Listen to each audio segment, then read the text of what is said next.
Life as We Know It with Tom Walton. It's a new normal out there, and while the politicians and the doctors figure out our next move, we're instructed to self-isolate and social distance ourselves, two new terms that were foreign to us a month ago.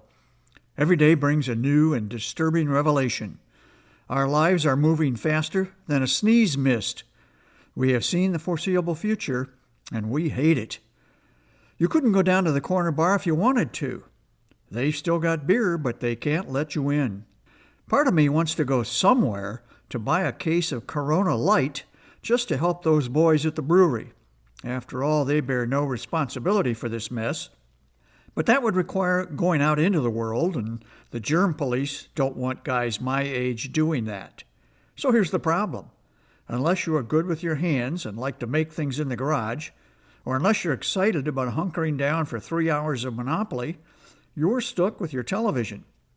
Well, I'm not good with my hands, and I fall asleep during Monopoly if somebody has beaten me to Park Place and the boardwalk. So the TV remote is my new best friend. I've got most of the TV channels memorized now. I had no idea what an incredible variety of entertainment is available. As a result, I have a new hobby, binge watching. Perhaps I'm rotting my brain and ruining my eyesight, but the upside is cool. I've managed to rekindle a relationship with a lot of old friends. I've been catching up with I Love Lucy, the Beverly Hillbillies, My Three Sons, The Twilight Zone, and Perry Mason, just to name a few. Oh, and one more, The Waltons. For some reason, I always had a soft spot for that one. Good night, John Boy. Fred Flintstone, Andy Griffith, Alfred Hitchcock, they're all there. I'm seeing episodes I'd long forgotten about. What fun to watch them again. I never would have sought them out if I weren't barricading myself.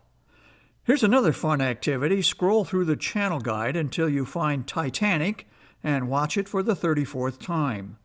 This version, laced as it is with commercial breaks that seem to come every 45 seconds or so, will at least consume 4 hours of your isolation.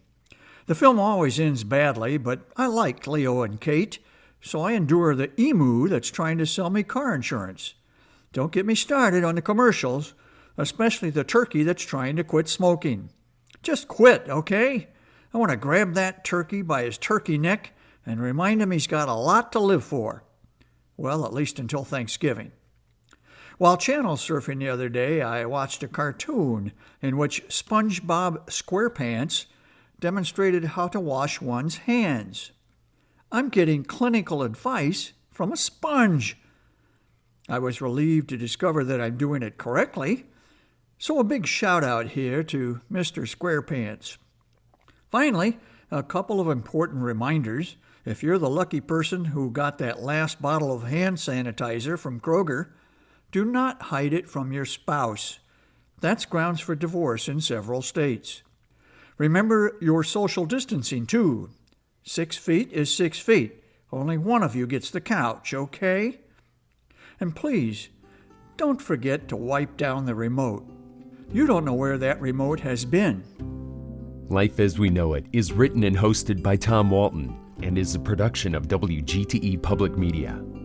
Life as We Know It with Tom Walton can be heard on WGTE FM 91 every Monday afternoon during All Things Considered at 5:44 p.m. Or hear past episodes at wgte.org/life.